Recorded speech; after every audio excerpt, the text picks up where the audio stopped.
Thank you so much, everyone, for joining us today. I'm Emily McCrary Ruiz Esparza. I'm an independent journalist who writes about work, the labor market, and women in the workplace. I've written for outlets like The Economist, the BBC, the Washington Post, Quartz, Fast Company, Today's Work Life. I've written all over, among many others. This webinar is brought to you by Attuned, the AI-driven platform that measures intrinsic motivation and psychological safety. Attuned shows companies what really matters to their employees by making visible the psychological data that exists all around and between people. This allows busy managers to get to know their teams quicker and communicate more effectively, which in turn reduces employee turnover, drives engagement, productivity, and innovation, increases psychological safety, and ultimately builds happier, more successful organizations.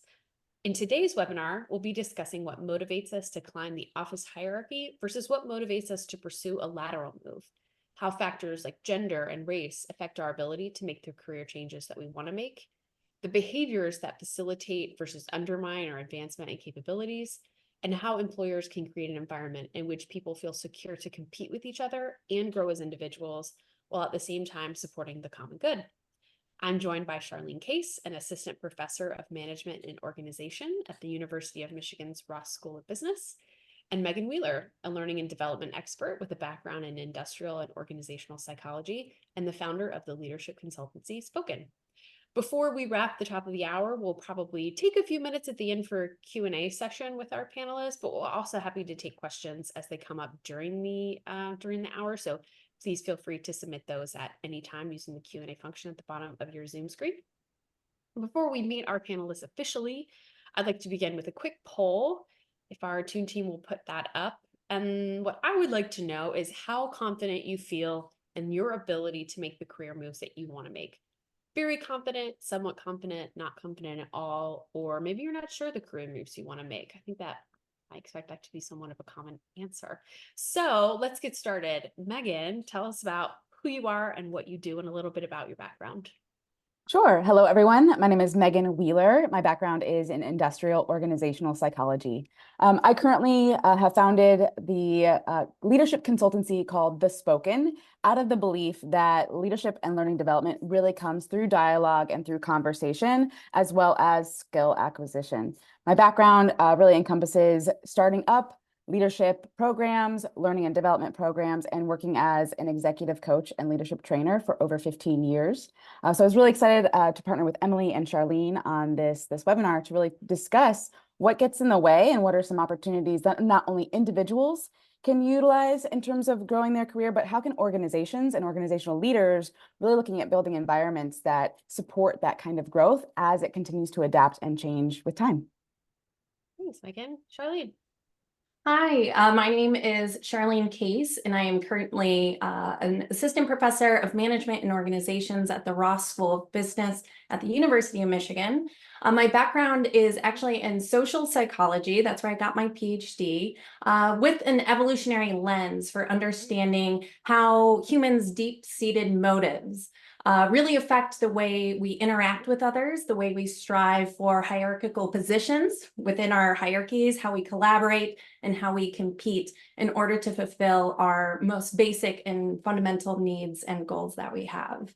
In my current work, I study a lot about how we engage with hierarchy, right? So when we decide we want to strive for a higher level within our organizational structure, within our teams, and really how we work to balance our affiliative goals that we might have with the members we work with against that sort of competitive drive that we might have to climb the organization in the hierarchy that we're within at work. Thank you both. Each of you very qualified to be here. So let's start with climbing social rank. Charlie, I'm going to come back to you. What makes someone want to climb social rank in the workplace? And does that always mean being or striving for being in a position of authority? So we humans generally have a general drive to avoid being at the bottom of the hierarchy, right? So it's not necessarily the case that everyone wants to be at the top, but we are social group living species that really aims to compete and collaborate with others that we are around in our life and work in order to fulfill a lot of our really basic needs, right? So our survival, our ability to thrive, as well as the survival and thriving of those most dear to us, like our family members. And so in order to really fulfill those basic needs of surviving and thriving, one key way to do that is to elevate ourselves within the hierarchy, or again, at least avoid being at the bottom of the pecking order. And so when we're able to ascend into higher positions within any given social hierarchy, we are able to, in some sense, we get deference from others, right, as virtue of our position, which allows us to avoid some competition. So some people will defer to us instead of engaging in conflict with us and obstructing our goals. At the same time, the higher status or social rank that we have also makes us more attractive as collaborative partners, right? As coalition partners. And so it can be easier to form alliances with other people, partnerships with other people, such that they will also help us fulfill our most basic goals of taking care of ourselves, our own well-being, as well as the well-being of those we care about most dearly. However, as I mentioned, not everyone necessarily wants to be at the very top.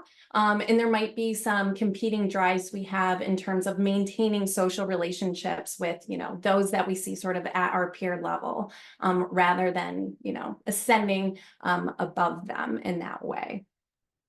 How do people tend to gain or lose status? I'm wondering if it has to do, for instance, more with just pure job performance, people looking around and saying you're really good at what you're tasked with, or does it tend to be more of a social relationship thing? You mentioned alliances and being able to work with other people.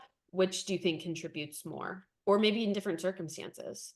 Yeah, I think the answer to this relates to the other part of your question, such that, having higher social rank or having higher status isn't necessarily the same thing as having a formal position of authority, right?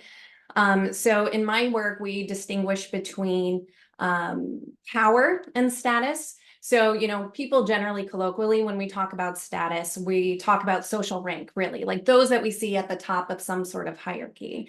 However, researchers who look at this find that there's some nuanced differences between holding positions of power, such that you control resources for yourself, as well as maybe resources that can affect others, right? Like if you have a formal position as a manager or a supervisor.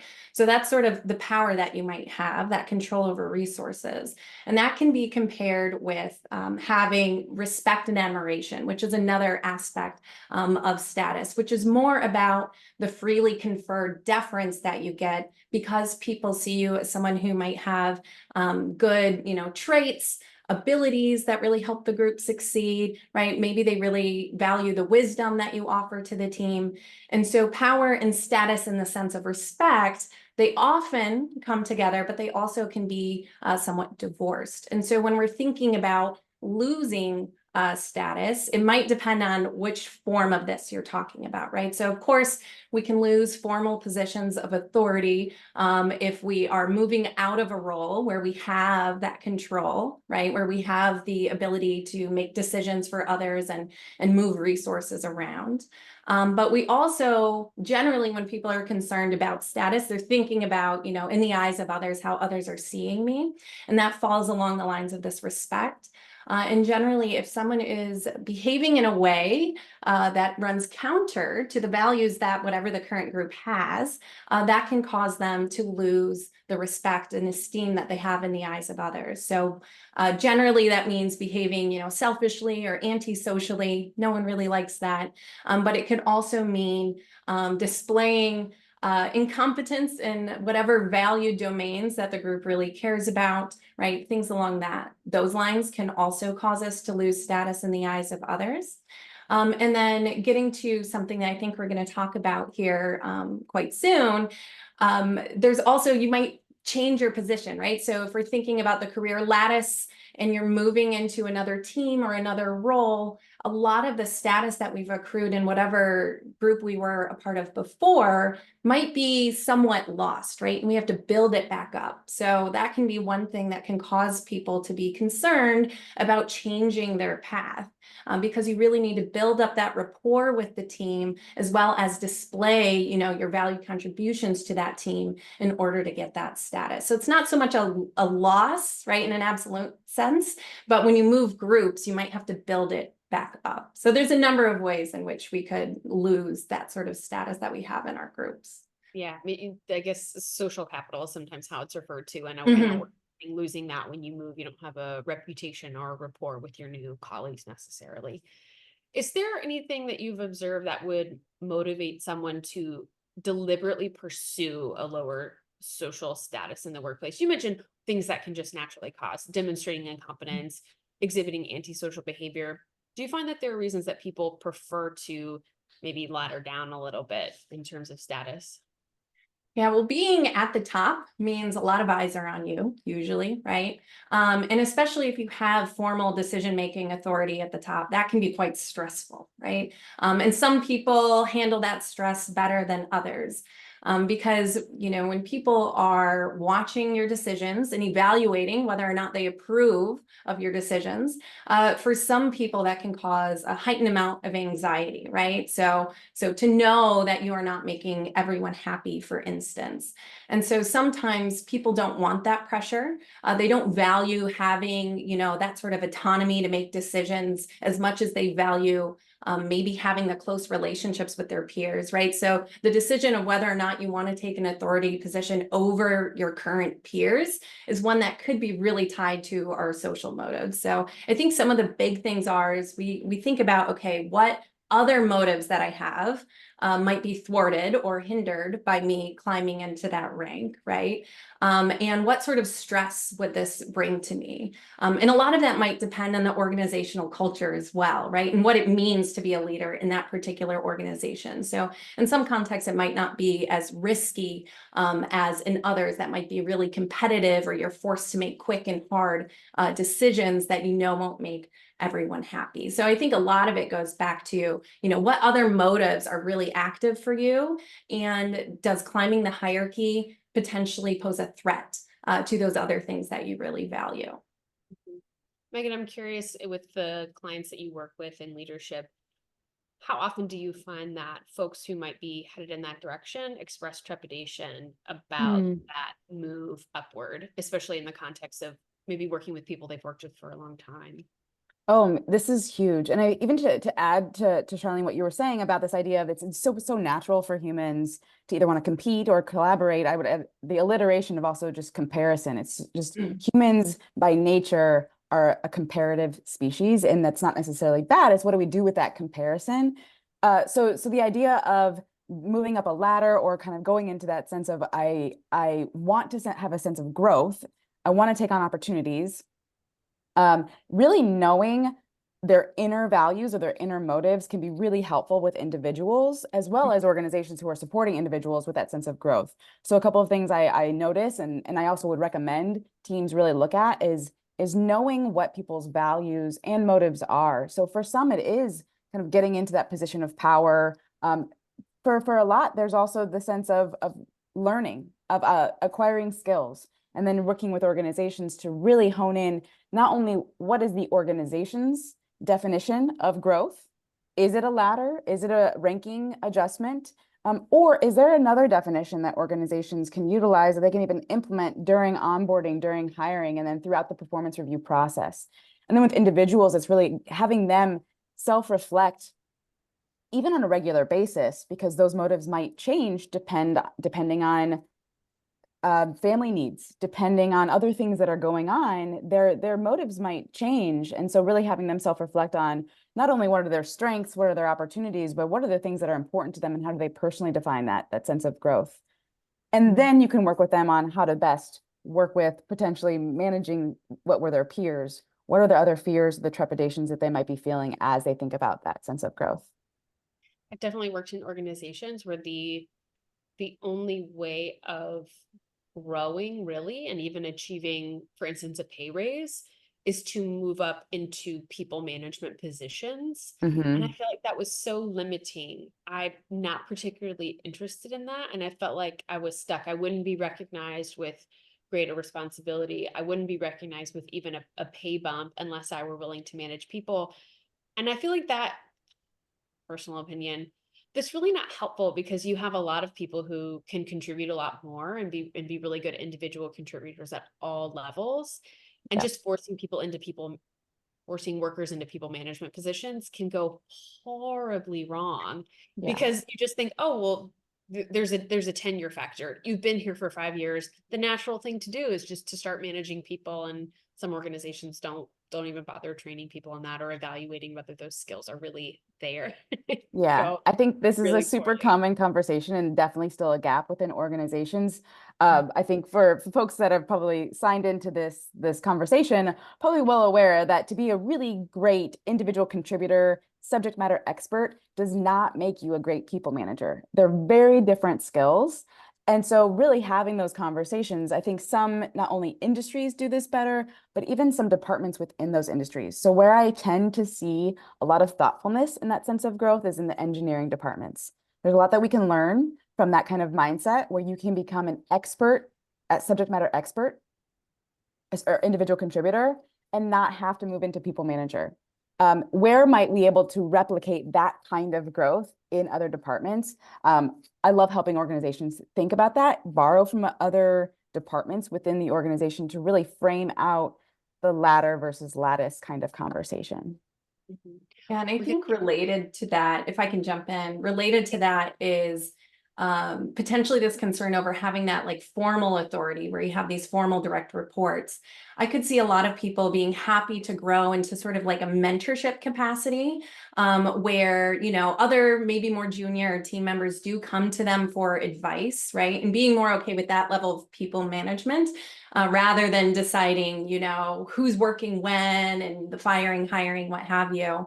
And so I think if organizations think a little bit more broadly about how we can get the learning from these people who've been here a while, who have demonstrated, you know, that they are deserving of this status and respect because of their expertise and how they contribute to the group, allowing them to expand their role where they are in some sense senior to others, but it's more in this sort of advisory and less this power and decision making role. That might be one way you're able to get the best out of them in helping other people, right, develop without putting them in this position that they're less comfortable with. mhm, mhm. I want to go to the poll results really quickly. The question was, how confident do you feel in your ability to make the career moves you want to make? 0% replied, not at all confident. So I think that's quite good. The most popular answer at 75% was somewhat confident. So most folks feel like generally they know how to get where they're going, but not fully confident. And 13% said they're not sure what career moves they want to make. And I'll be honest, a lot of people that I talk to, and maybe just my friend group, they're unsure about what their career trajectory looks like. And these people work in all different fields. And I wonder if that has to do with the changing nature of career trajectory in general. And so, Megan, I want to ask you about this. Of course, not everyone wants to climb directly up, move into people management, that kind of thing. How well does the modern work environment facilitate lateral or maybe meandering growth, which is what was often called the career lattice? Do you think we're better set up to do that now than, say, 10, 15 years ago when you started the work that you do? I would say absolutely. I think there's a couple of things that are happening at the same time. So not only are we moving beyond that sense of the Industrial Revolution, where the only kind of growth was that ladder, companies and organizations are starting to think a little bit more about developing the employees, thinking of emerging leaders programs, or what are the things that we can really develop the skill set for individuals. So I am seeing companies start to think of this. I'm going to try this out. It does seem like folks here do have access to chat. Just in the chat, I'd be curious for those of you that are able to do so. In the chat, would you put in terms of the organization that you're currently working at, is it a ladder type of growth or is there a lattice type of growth or whatever word you might think of, ladder or lattice?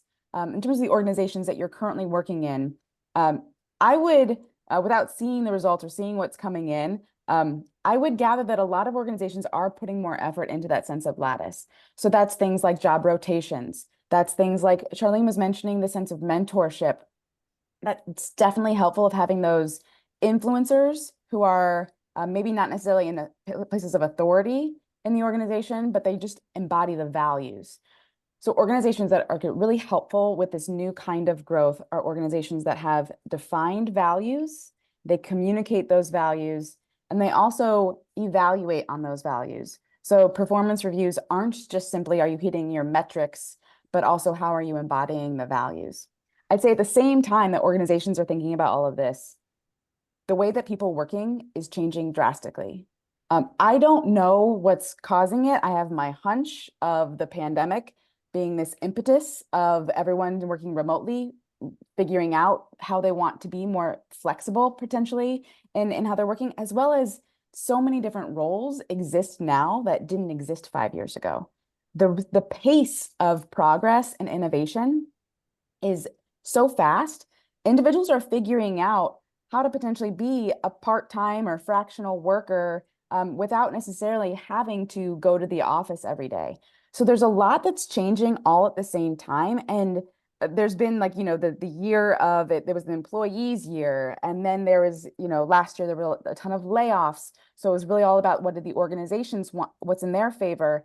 I think going forward, my prediction is that there's going to be a meeting in the middle where organizations are going to want, it's going to benefit them to want to support humans and individuals who have varying interests, varying definitions of growth. And it's going to benefit individuals to understand the workings of an organization and potentially stay there longer than a year. I think there was some statistics that in 2022, that was the year that almost 23% of individuals around the age of 20 um, left their organization in less than a year.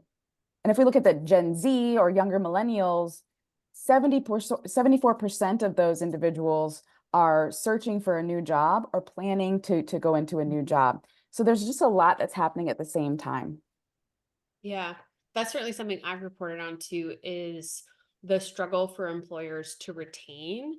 And many feel like it's a moving target. And I think because expectations have changed so much. First, it was remote work. Now for a younger generation, it's a hybrid where young people who maybe graduated into the pandemic really like to be in person because they've missed the social aspect of working with. Learning. That's really, yeah, learning, making friends at the office, having that social experience. That was a big Mhm. part of my early career, was making friends at work and learning how to work in person with other people and learning those social dynamics. Yeah, I think so much has changed. I think you're right. The pandemic probably did set off this series of events. I think that's Yeah, definitely. and I think, the organizations providing that lattice structure is so important because I think that is a lot of what people are doing as well when they decide to leave an organization, right? They want to grow and try something new, but at their current organization, there's just one pathway for them. Mhm. And so the more that organizations can afford those kinds of opportunities to grow in different ways, especially when you get, because I work with undergraduates, they're like 22, they go out in the world, they don't necessarily know exactly what it is they want to do. They have some sense, right? And they're kind of trying things out. Now, if the organization can take that awesome talent that they've acquired and allow them to grow in different ways, they're going to be way more likely to retain those folks' interest, right? And to catch them even when they're still kind of deciding what it is they want, and just be able to maybe say like, oh, well, okay, maybe you can grow into this opportunity instead. But of course, that takes this awareness of the organization knowing what its goals are, and also the employees knowing what really motivates them, what drives them, and figuring that out. So the more that organizations can help their employees figure that out and have a structure for providing them with additional opportunities, I think that would go a long way in retaining at least the younger generation that I'm working with right now. That was among other things. There were a lot of factors. One of the reasons I left a conventional work structure and went independent to become a freelancer. And I know that should I ever decide to re-enter a full-time, work engagement, I think I'll be a far more competitive candidate because as an independent agent, I get to pursue all kinds of projects. Mhm. learning skills that I never would have had the chance to learn in a more, even if it were a reporting environment, even if it were a newsroom, the chance I've gotten to try new things and experiment and work with different industries and try different types of projects, be on camera versus just reporting all day. I have I have a much larger skill set than I did 3 or 4 years ago when I started this part of my career. Yeah, and that's something that independence has gotten me. Okay, so I want to talk about some of the factors that might get in the way of career and people being able to make the career moves they want to make. So I'm curious, I want to hear from both of you, but we'll start with Charlie. How do preconceived notions associated with someone, like their identity factors, their gender, their race, their parental status even, how is that going to affect their ability to make the career moves they want to make? And I'll say generally we think of these as being hindrances, for example, just discrimination against people of certain identity groups, but how can it also help someone as well? Charlie, let's start with you. Yeah, so these social categories that you bring up, generally, when sociologists talk about these categories that we're born into, or maybe, happen to us later in life, like some sort of diagnosis we might get, what have you, those are forms of, they're associated with ascribed status, right? So generally within a given society, there are certain groups that have more power and status than other groups. So those different identities come sort of saddled with this like initial societal expectation of sort of status role. And so obviously you can imagine how that can play out in an organization when someone who maybe, whether it's a person of color, it's a woman, it's someone who isn't within society seen as, this prototypical leader or high status person, when they do try to climb the ranks, they don't necessarily fit that ideal mold. And maybe not ideal isn't the right word, but this like prototype that comes to mind, right? The stereotypical idea of what a power holder or a leader is. And so that can be a little bit of an uphill battle, especially when they're trying to figure out how to navigate the hierarchy. I know as a woman myself who had a male PhD advisor, right? There were some things I was trying to model myself after him, but there are some things where I'm like, I don't think that behavior would quite work for me, or, so there's some complexities there. And another complicating factor, of course, is that these identities, they don't operate in isolation, right? But there's this intersectionality. So being a Black woman is different than being a Black man and being a white woman or an Asian woman. And so the intersection of like gender and race, or gender and parental status, right? Being a mother or a father, those things are going to play different roles. And so I think mostly when we talk about these things, we do think about some of the more negative aspects or the hardships we face, particularly if we're from a group of lower ascribed status. But there can be some benefits from that as well. So for instance, people who are from a lower SES background, there's been some work showing that when they rise through organizational ranks, let's say they're in a white collar role, but they come from a blue collar family, right? If we're to use those sort of terms to think about like SES and organizational role that people have, they're able to better relate to people, and they're more trusted by the people that they lead. If you're thinking of like, a floor manager for a shop, for instance, right? So they're able to communicate. It's like a cultural knowledge that they have that people who maybe only have been in a higher ascribed status community aren't going to have those inroads into those folks, right? Into other people that they might be working with. So they have, in some sense, a better sense of the pulse of other members of the organization, not just those who were born into a lot of privilege. And so that's one way that it can be beneficial. Another way that, our identities can be beneficial when I'm thinking of parental status. I myself do not have kids, so maybe Megan or others can weigh in this a little bit more. But one of the things that I've heard from my friends who have become mothers in particular, right? And thinking of my girlfriends here, is they get really good at not only knowing what they want and what they value, right? Like becoming a parent kind of brings some things into focus a little bit more. But on top of that, they do practice and get a little bit better at time management than others. And so that can actually make you a really effective and productive worker as well.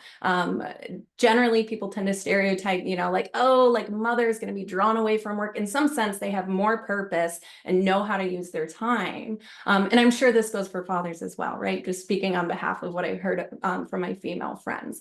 And so it is important to know that, we're all different. We come to the table with different experiences experiences that have shaped who we are, but there are going to be strengths in our background and our experience that we can leverage, even in the workplace.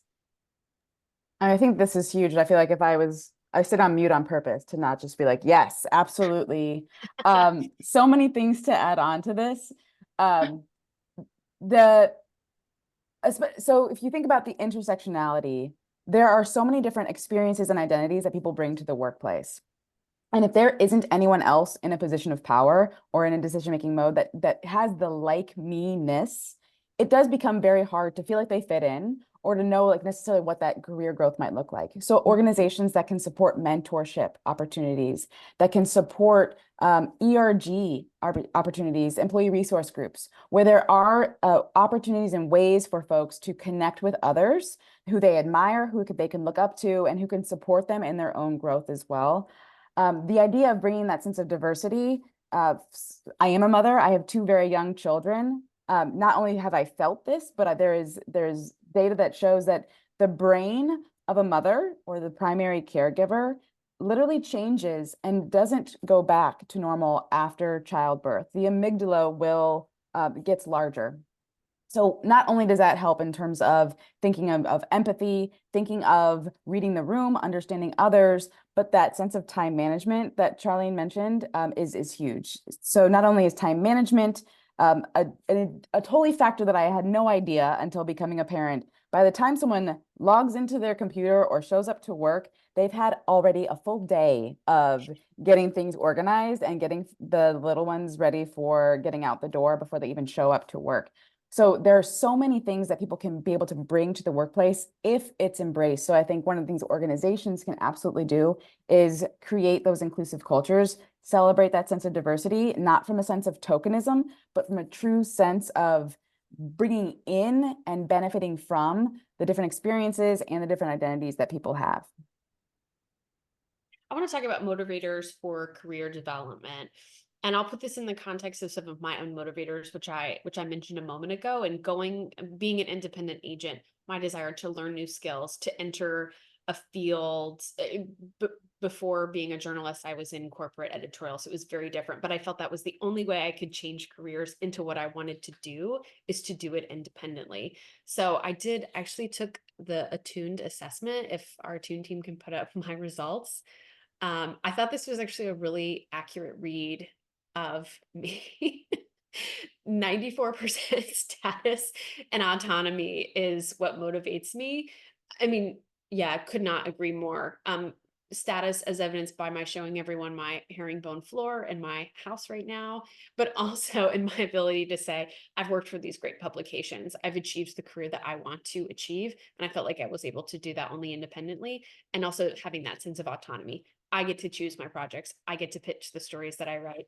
I get to find great panelists like yourself to do that. And so I feel like that was really, really accurate. So Megan, I want to throw this question to you. When you work with senior leaders in their career development, what do you find most motivates your clients to climb? Is it things like status, or is it like, could something like altruism or a desire to give back also be a part of that? What do you find? I think that's what speaks to the benefit of using psychometric tools like Attuned, because it is very individual, based off of the individual, what motivates them to want to take on certain positions of power or certain career changes. So it can absolutely be something around status or autonomy, but it could also be the sense of, I have a family now. I need security. I really need that to be my driver. And there will be more security with a higher paying job, either by changing industries or organizations, or by climbing that ladder. So it is really unique, and I think it is helpful when working with executives, when working with managers, to really get a sense of what their motivators are and what their values are, because it's not the same for everyone. And so even from the sense of recognition, the idea of recognition is very different for folks. Some people want to be recognized really publicly. Some people just want a really genuine thank you and acknowledgement for the work that they're doing. And some people want recognition with a pay bump, with a sense of what's moving forward. So that's a longer answer to, it really is different based on the person, and why it's even more important to really be able to uncover for them. In my work with leaders, often they just aren't aware of their motivators, because there's just been that sense of well, this is how it's always been. This is how we grow, is we take on more power, we take on more responsibility. I'll share from my personal experience of, I was a leader at an organization. I led a big department, and those were challenges and problems and opportunities that I found I didn't relate to as much as wanting to work directly with clients and directly work with people. When starting my own business, I was just talking to a friend about this morning. It's absolutely a challenge. So there's a sense of wanting to do what I want to do, which is around coaching and facilitating. But I've got to do business development. I've got to do marketing. I have to learn how to sell. And that's a lot of challenge as well, as long as there isn't the consistent income. There isn't that sense of security, knowing that I'm going to get paid twice a month on a regular basis. So they're both incredibly challenging, but I'm aligning more with a different kind of challenge. So unless I had some self-reflection, help with a coach to really understand what is important to me, my sense of security, I don't know, Attuned, if you have my map to show as well. My security is very low, and this has shown up in other assessments as well. So when I look at my own sense of security, you can see it's here at the 6%. That's I guess, my entrepreneurial spirit.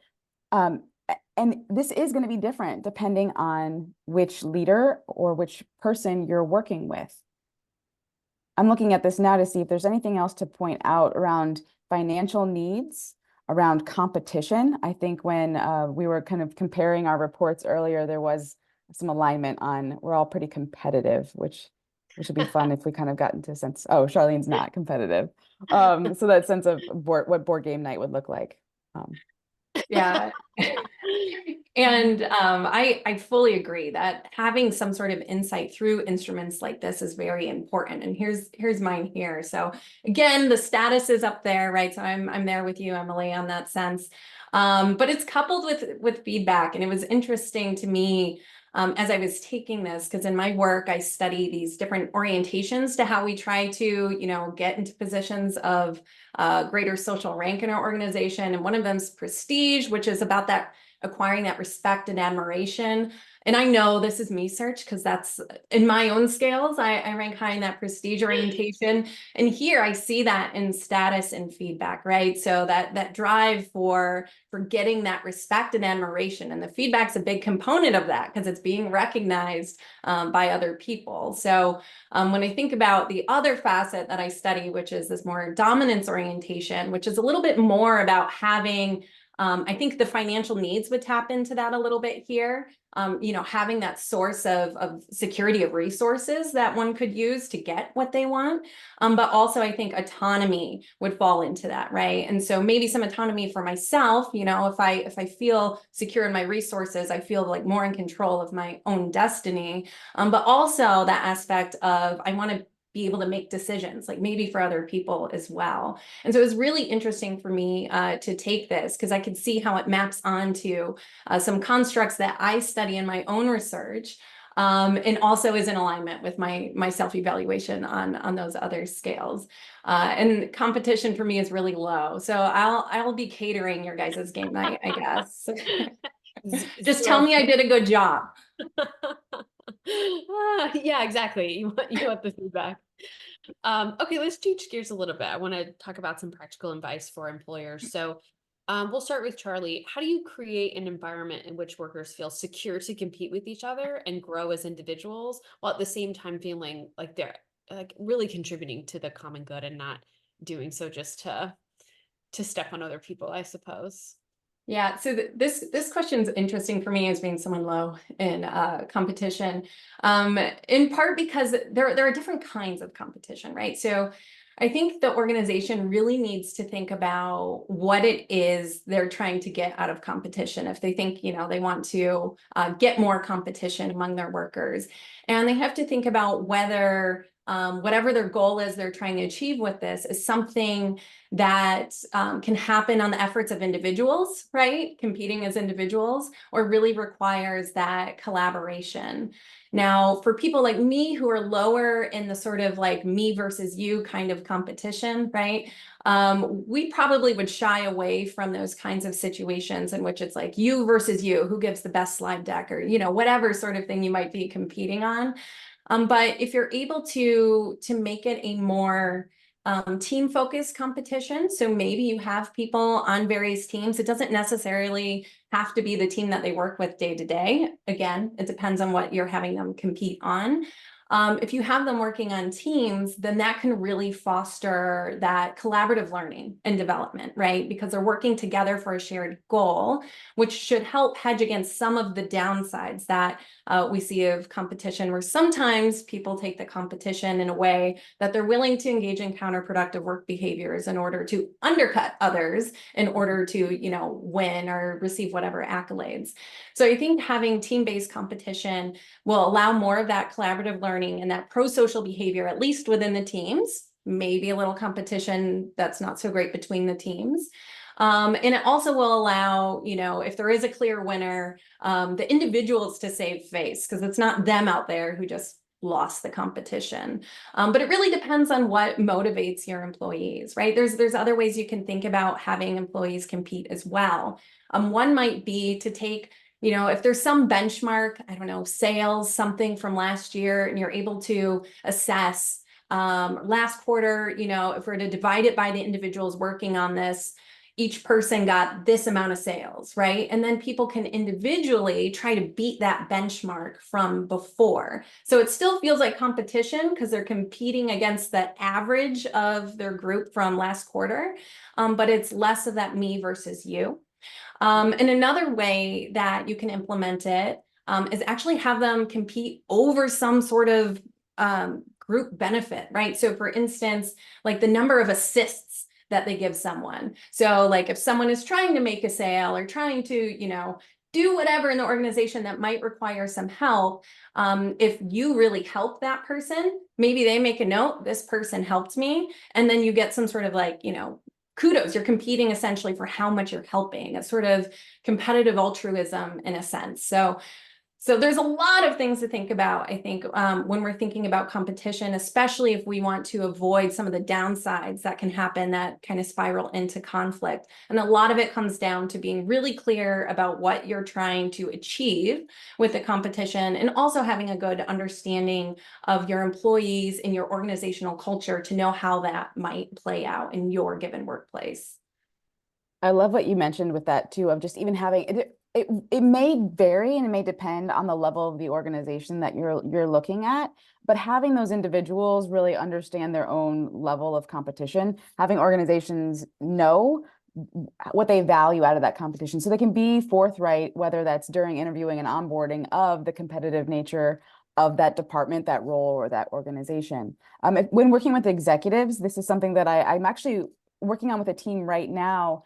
They're bringing in all of the executives for an offsite that we have coming up in a couple of weeks. I'm facilitating, and the competition is really natural in the sense that every executive is thinking about their own department as their team, rather than thinking of that executive team as being their primary focus, as being their first team. And so when there is a shared goal, like you mentioned, Charlene, or a shared purpose for that team, it can really help alleviate some of that unhealthy competition where there isn't the willingness to collaborate when things are ambiguous around roles and responsibilities. And so when you can have some of that shared goal, I think it can be really helpful. Other ways I've seen organizations, you mentioned, kind of really embody that sense of competition, can be embracing play, really depending on the culture of the company. But I think we remember when a lot of companies were having those, everyone's trying to get their 10,000 steps. So having competitions around how many steps you can get, it's all for an added benefit, where that company might give a gift to a nonprofit based off of the steps from employees. So it is that sense of collaborative goal. I've worked with teams in sales where there aren't individual metrics for individual sales. It is all very team based, and there's a success share that literally everyone shares when the team does well. So there's still that competition. Everyone wants to get that bonus. Everyone wants to get that payout, but it only happens when we do it together as a team. Well, Megan, what do you think are the characteristics, the signs of a company culture that's prioritizing competition at the expense of someone's actual career development? There's definitely some signs that you might see this, and it's kind of gearing towards norming unhealthy, whether you have high turnover, so employees are leaving. You see high burnout in employees. Burnout might show up in a lot of different ways. It's not just classically what some of us might see as burnout. Burnout can be defined in a couple of different ways, but that might just even show up with increased tardiness, increased calling out, lack of engagement or that same level of motivation in terms of work itself. There might be limited training opportunities. So with that, that's where you might see that folks just don't even feel like there's a sense of being invested in. One of my favorite ways to evaluate this with organizations, I look at their engagement surveys. If there's something called a PIED score, perceived investment in employee development. Meaning, do I feel like this organization is investing in me as a human? And that can show up in a lot of ways. That can show up in terms of ERGs, that can show up in the sense of having training opportunities. But if people don't feel like they're being invested in, that might be a really a sense that there's leaning more towards that competition versus learning. When rewards or that sense of bonuses or success or even performance evaluations are really only tied to the actual performance work and values are not incorporated into performance, that can also be a sense of maybe some unhealthy competition. So where you kind of have those, some companies have that no a-hole rule. I think maybe we've all worked somewhere where someone is an excellent performer, but maybe not the best contributor to the culture of the organization. Well, how is the organization? What's the stance on that? How much is that supported? And so really where you can embody values more in terms of performance evaluation can be really helpful to address that. And then bringing in mentoring. So if there's a lack of mentorship or a lack of coaching, a lack of support, then it really might gear towards someone feeling more isolated and that need for competition. So even going back to that compete, collaborate, or even compare, if there isn't a sense of good management practices or good mentorship, folks might feel more isolated, and that's going to be a sign that there's unhealthy competition. Charlene, something that you've looked at in your research is popularity versus performance. So what happens in an organization when leaders in particular prefer to be popular, liked versus a strong performing team or even strong individual performance? What happens?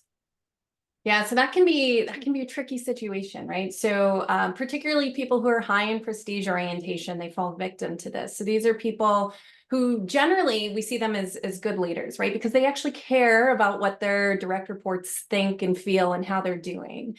However, that can serve as a Achilles heel of sorts for these leaders. So when they're forced with making a decision, particularly a public decision where, you know, their team members will know that they were the ones who made the decision rather than some behind closed doors one, when they're pitted with this dilemma of choosing what they know will enhance group success, even if they objectively know that strategy A is better, but they know that their group members prefer, maybe because it's just more enjoyable, right? Prefer strategy B. Those highly prestige-oriented leaders, they do tend to go along with the more popular choice among the group. So even when it's, you know, it goes against their intuition as to what's best, but even if they're presented with data of like, no, this other strategy is best, they tend to at times falter. Now that only happens when the decision is really public, which tells us something about what's motivating, right? It's because they're really concerned about maintaining the social approval of those that they work with.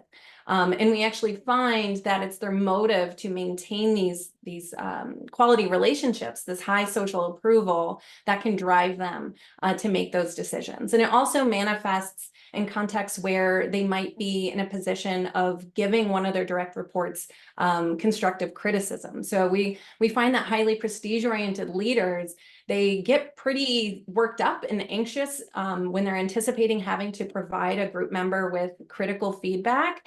And that might lead them to pull their punches, right? To not actually tell them the thing that they really need to develop in order to improve as an individual, hurting them as an individual, and of course, the team and potentially the organization as a whole overall. I think that's why I would make a terrible manager. I need Me too. I desperately need people to like me. And I don't think that would serve me very well in a people leadership position. I'm curious of folks in our audience, if you could, if you want to answer this question in the chat, whether manager training includes self-awareness techniques. I think that could be particularly helpful to some, but I'm curious if that's a part of manager training for those attending today. Megan, how do you help leaders recognize when they're prioritizing something like likability over their performance of a team? Yeah, I mean, I think there's so many things to tie on to this, that a sense of me search that I brought into my practice, as well as I absolutely, especially early on when I started managing people, managing teams, the teams got bigger, noticed in myself that I liked being liked, and that made it harder and harder to say the things that I just didn't think I could say, or have that tough feedback competition. So it is a muscle. Just because you are someone who likes being liked does not mean you cannot be a good leader. It just doesn't, it requires that self-reflection and self-evaluation. So I definitely think if someone's going to be managing people, managing departments, it's super helpful to have that understanding of what their motivators are, so that they can be countered with understanding effective techniques for delivering feedback, and really effective feedback. So just because you say you like something or somebody's great, that actually isn't that helpful either, unless you're really pointed at what is the specific thing that you're appreciating and why are you appreciating it. So really understanding what effective feedback looks like at the positive as well as the constructive side, being able to navigate conflict, being able to effectively make strategic decisions. I think sometimes where leaders get really caught up is they don't know what their decision-making process is. So not only does that put them in a position of frustration and feeling a little lost or confused, but it's incredibly frustrating for the team when their input is being sought after. They feel like there's a collective, well, what do you think? What do you think? But if the decision-making process isn't clear, it's very difficult for everybody. So that can come down to, how do you lead meetings and how do you effectively make strategic decisions? When is the best place to bring people into that change management or that process? When do you want to bring them in early, midway through, or on the execution place as well? Because the counter of this is taking those leaders that might feel like they really want to please folks.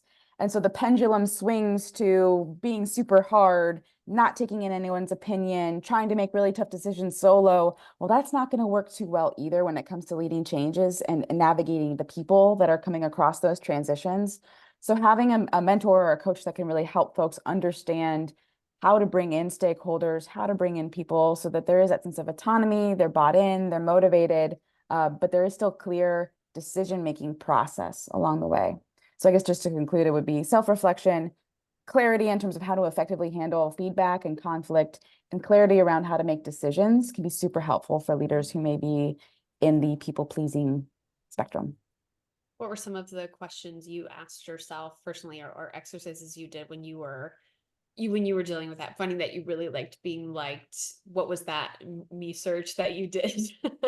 I mean, it was the reality was it came to a certain decision that I had to make, where I was acknowledging that I was prioritizing the people over the business, versus collaboratively thinking that if we can, in this instance and in many instances, try to prioritize the business and bring people along, it's going to be more beneficial in the long run.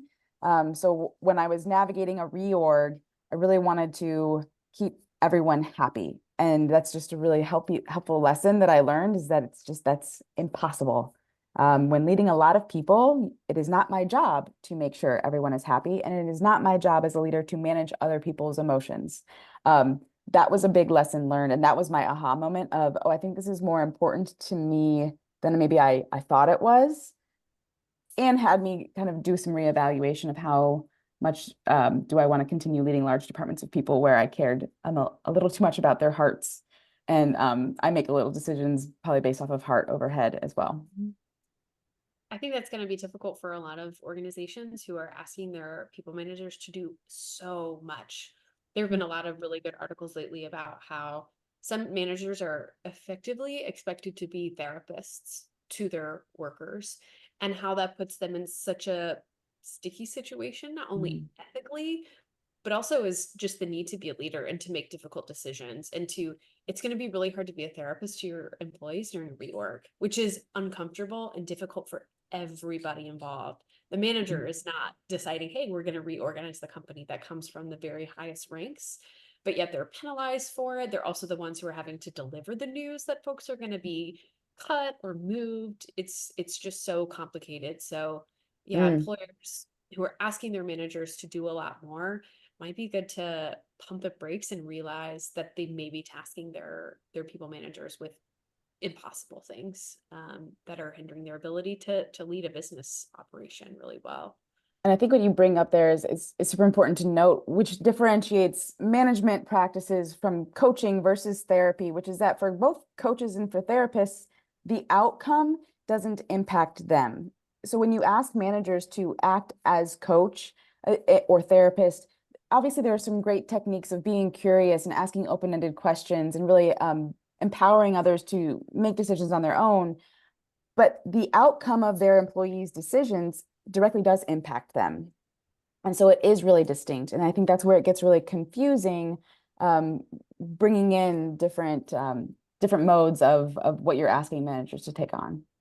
I hadn't thought of it that way, but I think that's a really astute point that you make about the outcome of the decision. It can sort of bias the advice or the coaching that's given, and that's not super helpful. Well, let's talk about some sort of sticky relationships that can arise between managers and their subordinates. So, Charlene, when managers compete with their subordinates, how does that affect the ability of both parties to perform their best? And are there circumstances in which competition between manager and subordinate can be a good thing? Yeah, so managers, they vary, right? Everyone varies. We're doing different motives, different sort of styles, and things that we really value. But some managers do feel really threatened when they have particularly high-performing subordinates, right? So even if the subordinate isn't doing anything to say I'm after your job, they could just feel threatened by the fact that oh, this person is climbing quickly, maybe faster than I did, or maybe they actually have some people management skills that I don't have, that I see them engaging in informally, right? And so in some managers that can really activate this threat. And in my work, what I find is that for those who do feel threatened by a particularly talented subordinate, they tend to engage in a lot of sabotaging behaviors that can really hurt the performance of that individual, and so the team that they're a part of, as well as undermining the well-being of that person in particular. So some strategies that highly dominance-oriented leaders sometimes will engage in are these tactics where they might not give that talented individual all the information they need to effectively complete a task, right? They're kind of sabotaging their performance. Other things we see is that sometimes they will work to actively undermine the relationships with the rest of the team members. So that might be through limiting their communication with the rest of the team. You can imagine, a mid-level manager giving one of their direct reports the benefit of working from home, but really they just want to sort of sever some of the communication channels that they would have if they're working with the rest of the team. Other things that we find that they might do is physically sort of sequester the person, like giving them an office that's further away from everyone else. Or perhaps the most sort of insidious or negative is actively trying to instill conflict. So pairing them up to work with someone that they know they will butt heads with in order to undermine their relationships on that team. So we see a lot of negative strategies that some managers will engage in when they feel spontaneously sort of threatened by someone who's really talented. And so for that reason, I'm not sure that there are many good situations in which someone who has power over another person is engaging engaging in competition with them, right? Because they can leverage their position, even unintentionally. It might not be in the fore of their mind. It might be these little things that they do to actually undercut the success and ultimately the well-being of that person and the team that they're a part of. So my recommendation for competition would be to keep it within sort of relative ranks, or, you know, the team-based thing, as we talked about earlier. But if it's going to be individuals, it shouldn't be across a power threshold. Yeah, I was going to ask if it was deliberate, and it seems like sometimes it's just not. Someone really truly might not realize that they're sabotaging their subordinate by doing that, which, yeah, I think it would be really easy to do if you're a naturally competitive person. Well, we're at the top of the hour. I couldn't have asked for better panelists to be here today. So thank you so much, Charlene and Megan. Thank you so much for our audience for being here. This webinar was brought to you by Attuned, the AI-driven platform that measures intrinsic motivation and psychological safety. If you'd like to learn more about how Attuned can enhance communication with your organization, visit attune.ai. And there you will also be able to find a recording of this conversation in the next few days, where you can, I think it's a YouTube link, so you'll be able to share that around as well. Yeah, thank you so much for being here, and everyone stay well. Thank you. Thank you so much.